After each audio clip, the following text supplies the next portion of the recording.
Hi guys, here are 3 helpful DIY wallpapering tips. First is tips for trimming your wallpaper.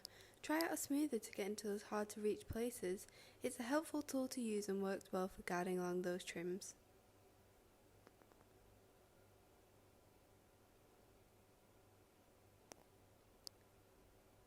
Make sure you invest in some sharp wallpapering scissors to trim off any excess you might have when installing.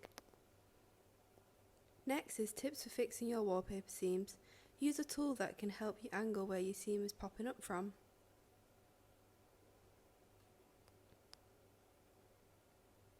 Don't be afraid to get water onto your mural for wiping off any residue that's left behind.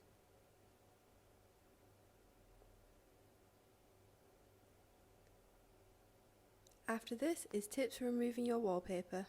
Apply water onto the wallpaper to allow you to loosen the edges.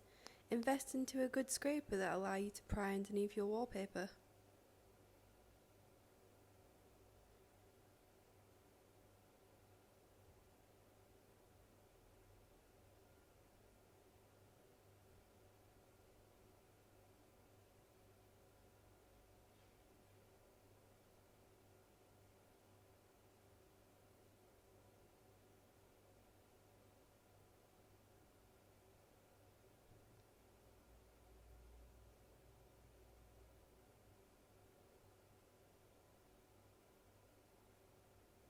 Thanks for watching, guys!